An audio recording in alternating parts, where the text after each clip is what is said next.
এই সংসদের ক্যান্টিনে কি বিরোধী দলের সদস্যদেরকে ফ্রি খাওয়ানো হয়? গোলা ভরা ধান থাকলে পাতানকে যেমন অস্বীকার করা হয় না, ঝোলা ভরা রাজাকার থাকলেই দু একজন মুক্তিযোদ্ধাকে অস্বীকার করা হয় না। মাননীয় স্পিকার, আপনার মাধ্যমে আমি মাননীয় তথ্যমন্ত্রী সহ অন্যান্য মন্ত্রী মহোদয়দেরকে একটা জিনিস খুব স্পষ্টভাবে বলতে চাই, ফ্যাক্ট এবং ন্যারেটিভের মধ্যে অনেক অসঙ্গতি আছে। মাননীয় স্পিকার, বর্তমান যে জেনারেশনটা চলছে, আমাদের ফ্যাক্ট এবং ন্যারেটিভের কানেক্টিভিটি দরকার। মাননীয় স্পিকার, উদ্দেশ্যমূলকভাবে অসঙ্গতি আছে। মাননীয় স্পিকার, দেখুন বিষয়টা কীরকম, আমরা ইশতেহার বাস্তবায়ন করব আর বাজারে ন্যারেটিভ আছে যে এর জন্যই কি আমরা যুদ্ধ করেছি, আন্দোলন করেছি।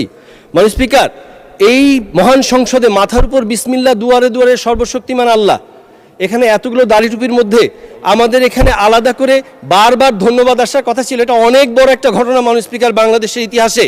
মাননীয় স্পিকার, ফ্যাক্ট এবং ন্যারেটিভের মধ্যে যদি যোগ সাজস না করা যায় অনেক সমস্যা। মাননীয় স্পিকার, এই জেনারেশনকে বোঝানো হচ্ছে ভুল। মাননীয় স্পিকার, দেখুন মাননীয় স্পিকার, জুলাই সনদ বাস্তবায়নের জন্য আমরা অক্ষরে অক্ষরে পালনের জন্য দাঁড়িয়ে আছি, অথচ এই অবৈধ আরোপিত আদেশ নিয়ে সারাক্ষণ কথা হচ্ছে মাননীয় স্পিকার বাজারে বাজারে। সেই তারা ভরা রাতে আমরা অনেক চেষ্টা করেও পারিনি বোঝাতে। এই জুলাই সনদের কথা অনেক বিতর্ক হয়েছে মাননীয় স্পিকার, ওনারা বলে গেছেন শুধু এই অবৈধ আরোপিত আদেশের কথা।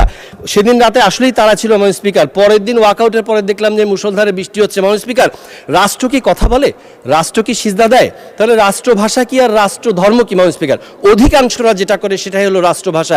এই কারণে অন্য ভাষা অন্য ধর্মকে খাটো করা হয় না। মাননীয় স্পিকার, গোলা ভরা ধান থাকলে পাতানকে যেমন অস্বীকার করা হয় না, ঝোলা ভরা রাজাকার থাকলেই দু একজন মুক্তিযোদ্ধাকে অস্বীকার করা হয় না। মাননীয় স্পিকার, শৈবাল দিঘিরে কহে উচ্চ করি শির, লিখে রেখো এক ফোঁটা দিলেম শিশির, তেলা পোকারও পাখা আছে হোকসে বধির, মরিবার আগে করিতে চায় কিচির মিচির। মাননীয় স্পিকার, সবাইকে ফ্যাক্ট এবং ন্যারেটিভকে কানেক্ট করে সবাইকে বুঝাতে হবে মাননীয় স্পিকার, তা না হলে ঘটনা কি, এই যে মাননীয় স্পিকার সংসদ ক্যাফেটেরিয়াতে খেতে গিয়েছি, খাবার তুলছি, একজন সম্মানিত ওয়েটার এসে বলছেন যে ওই পাশে বিরোধী দলের জন্য ফ্রি খাবারের ব্যবস্থা আছে।